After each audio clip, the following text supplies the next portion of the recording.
Right, and we have joined us in the studio to look at the papers this morning, a regular and a public affairs analyst, Dr. Dennis Ekemeze. Good morning and welcome. Good morning, David and Ijama. We are rejoicing it's Friday for me. It's the beginning of my hard work. Oh, really? You work on weekends and we work weekdays? You have to do reports. By the way, you look good. Thank you very much. You're welcome. Dalo. All right, we'll begin with ABS website. On ABS website, we have Obiano reassurance of support to cafe programs and activities.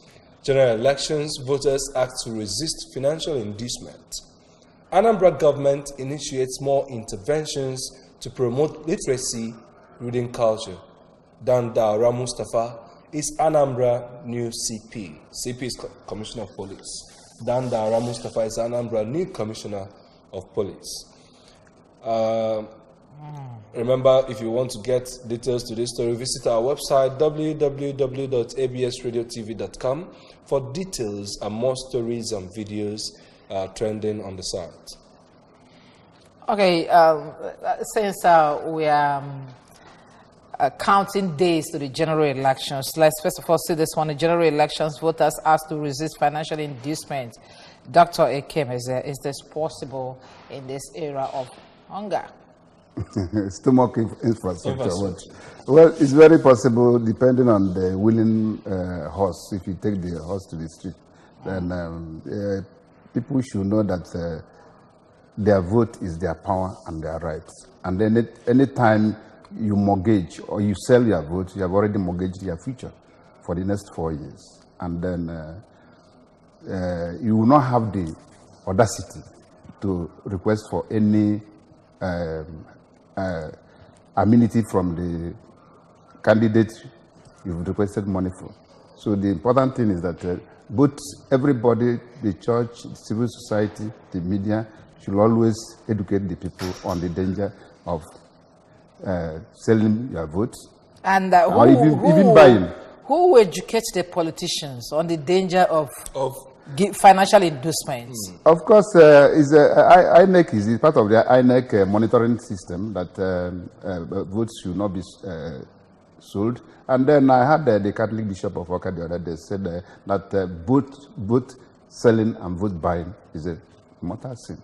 Is a mortal sin. Yes. If INEC is propagating this, why didn't INEC include it in the new amended electoral law? That if you see you selling or buying votes, that this vote buying and vote selling escalated at during the election at Osun and Ekiti State, which is long enough where politicians have discovered that the votes now count because INEC has put up measures to checkmate rigging and violence during elections. So the next thing to do is to trade, market, buying and selling. And they should also know that it's not the right thing to do.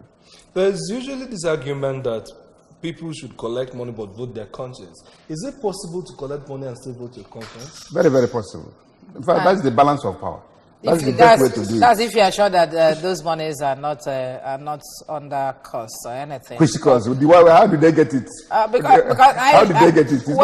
We had in the past now some of them get whether they go general say I work again in case he collected a fast again. Let me tell you, if you take money to the RLC to shrine without taking the particular individual to the shrine, I don't think the shrine will have effect on him. I heard you. Yes, very I don't clearly. think so. Okay, let's move on. Let's move now to the next paper, Daily Times. By the way, Dave, we have a new CP. Yes.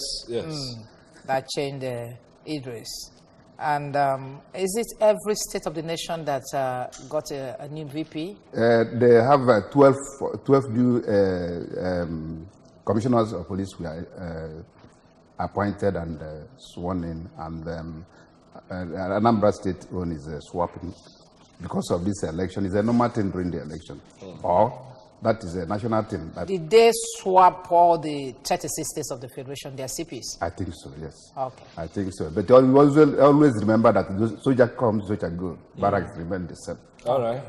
We wish him well and then welcome the new one. Okay, the new CP. The new CP. You are welcome. And let him do better than what the best our Afghan commissioner has done. He did very well. All right. Finally, as to suspend 3-month strike, that's on the Daily Times. Suspension conditional as federal government must keep to MOU terms, lecturers insist. Parents, stakeholders welcome development. Concerns mount over $195 billion security contract to HSLI. We have other stories making the front page of the Daily Times. Slow justice system affecting anti-graft war, says Buhari. Pools don't set Nigeria on fire, Jonathan tells politicians. Elections, military riot act to personnel, civilians. Federal government launches citizen support campaign for the military. The story on us, that's what it was dominating the papers this morning, and Daily Times is also starting with it. Finally, has to suspend 3-month-old strike. How long are we going to continue in strike agreements and suspensions? Well, it's part of that labor movement, labor unionism demand, and you always hear them say, "Alota continue." The struggle continues, so it's always struggle to get what they want and what they are required to be given. And at this time, I think we have to also congratulate the Minister of Labor and Productivity for initiating this right time move to end the strike, and also for the ASU for accepting to end the strike, because if they didn't accept, the thing would have escalated. And you can see that most of the undergraduates and in various homes are tired of, and some of them are even doing some funny things that they need to get back to school. So it's the right thing at the right there's a writer here that says suspension conditional as federal government must keep to MOU terms. The lecturers are saying this. Yes. And then I want to find out from you, do you see the federal government keeping to terms? Because this has always been the problem they have with some of these unions. They will agree we'll do this, and then they suspend strike, and they won't do anything. Let's hope that they will do so, and then let's wait till the outcome of the election to know which direction the election is going also. So this is political? Well, every life in such a situation is a political. Okay. All right. Remember, you can join the discussion by calling the phone lines on your screen, make your contributions, as well as ask questions. But remember to be snappy, lower the volume on your TV set, and go straight to point. All right. We have... You may still have to take one story, fair. Yes. So elections, military riot act to personnel and civilians. What does that mean? This is civilian administration. What business has military reading riot act on civilians? Yes, it's a military imperative, because in some, like southeastern states, the IPOB are demanding, saying that they are going to do their referendum during that day of election on the 16th. And the military is seeing it as a threat to democracy, and they want to also to help to... Well, what I heard about the IPOB and their referendum is that they're going to stay home. That's what they said. They're going to say the number of people that stay home simply means that those people did not cast their votes, and that's what they will use in their own referendum. I heard that one. So what, has it got any security breach? Well, as I said earlier, at times it's part of that military order that... It's part of that. Which shouldn't be coming in the civilian administration. That's where I'm. Well, how civil is this current administration? Okay. Let's move on. All right. Judiciary has a problem, and educational system has a problem. Okay. Are they not threats to democracy? All right. On the point, INEC creates 57,023 more voting points for elections as to suspend 3-month-old strike. We have other stories. Obasanjo belongs. 5 die in stampede at Buhari's rally in Taraba. FIRS goes after 85,000 millionaire tax debtors. The other stories on the front page of The Punch. We also have, was a billionaire before becoming governor. Autumn reprise Akume. Assailant Leo kill estate developer hired cops in Buch. Nasima, LCCI man decry poor economy and insecurity. There are other stories on the front page of The Punch, but we'll take these ones for now. And there's one down here that Federal government orders closure of unity schools ahead of elections. Is it only going to be unity schools? I heard that some states may have to go on, to meet and breaks.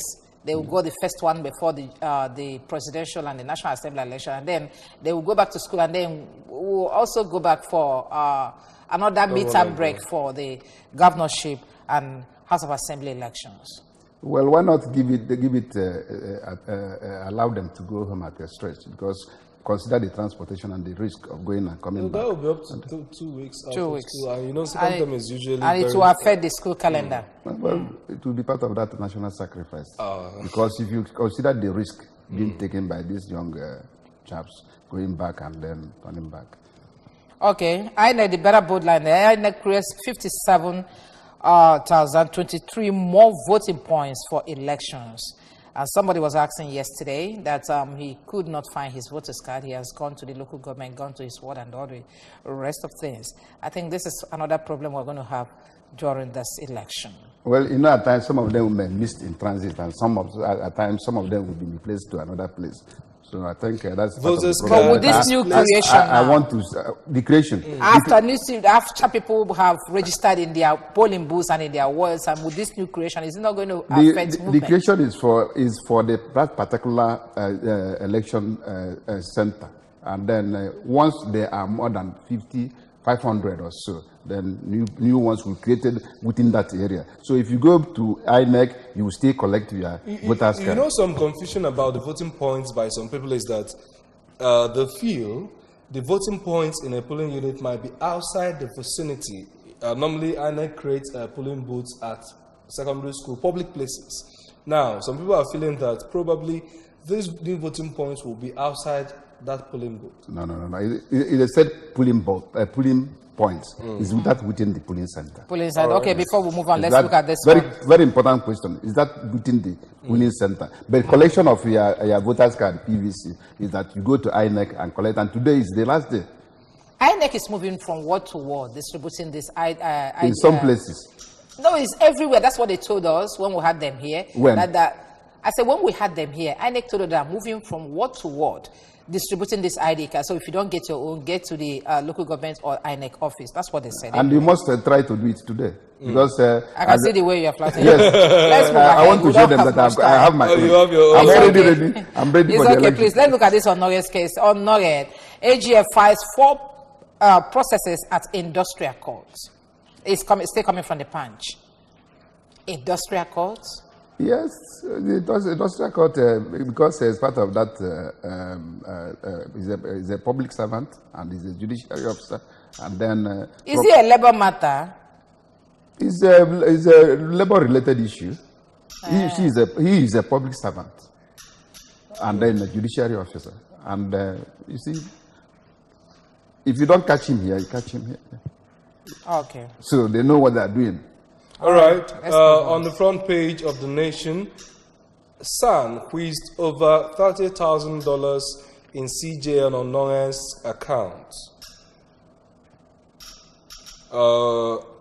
EFCC grades Agi overpayment of 10,000 naira twice.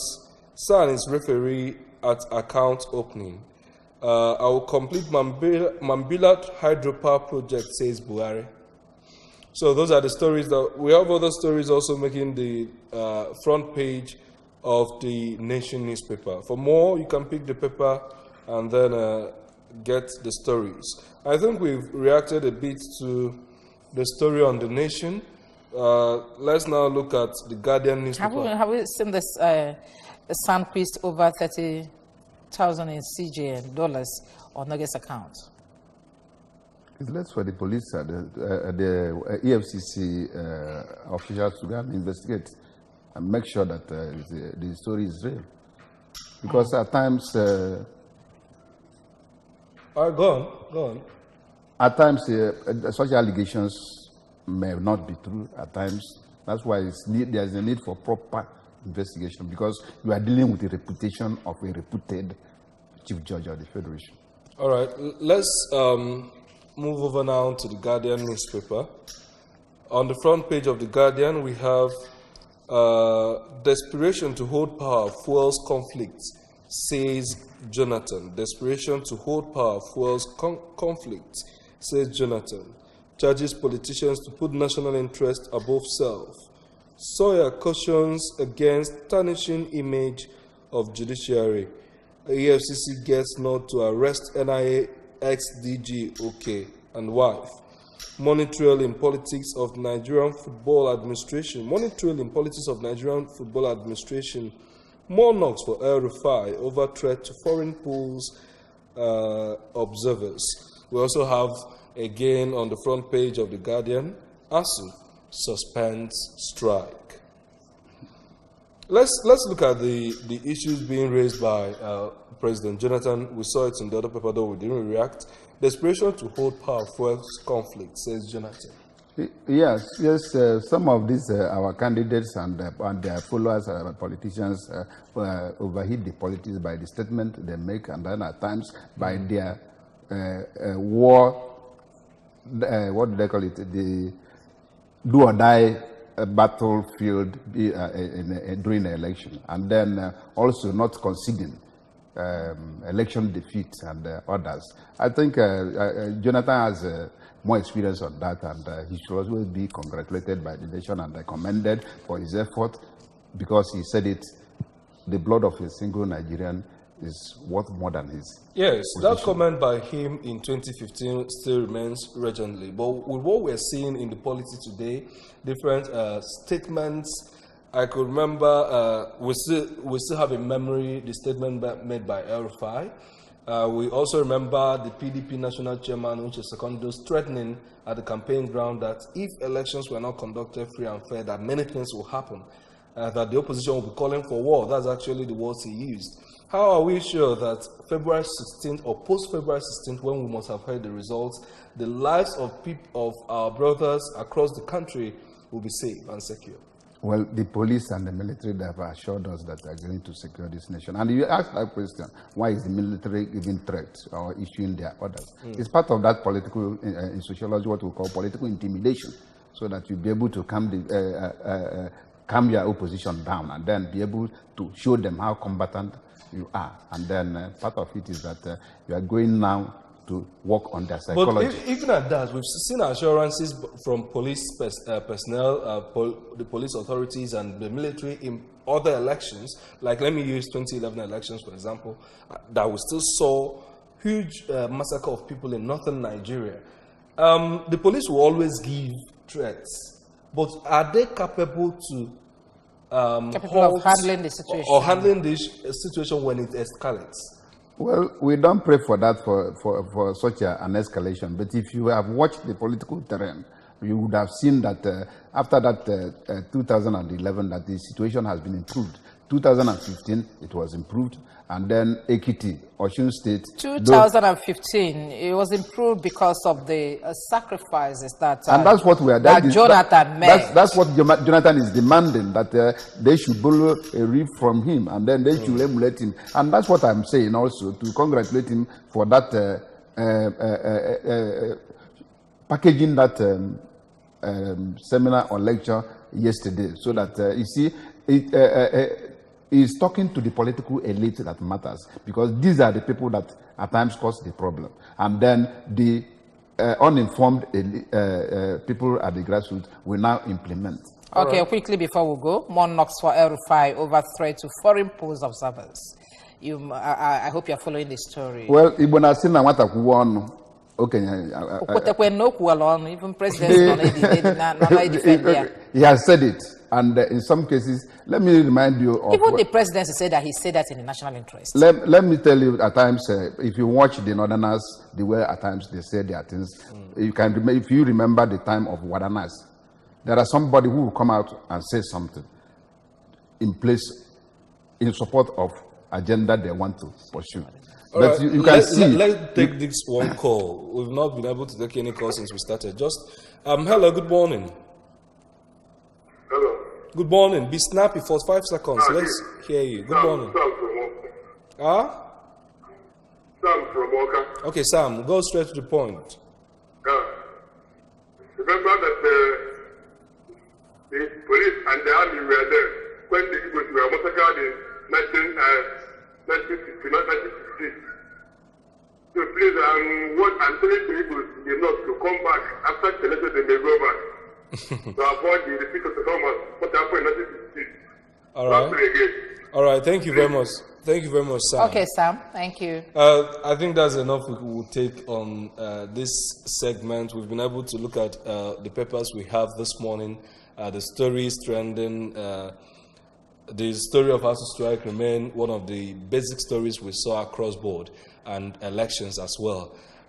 This is where we'll be ending for newspaper headlines. Our next discussion segment will come up in a few minutes. Dr. Dennis Eke Mezier, public affairs analyst, joined us to provide dimensions and perspectives here. Thank you for joining us, Doc. Thank you. Go and look for your PVC and hold it. I'm holding my own. Very important. If you've not gotten it, go to INEC. You are not talking to Dave and Ijama, you're talking to... I'm looking at you. Have you gotten your own? Have you gotten your own?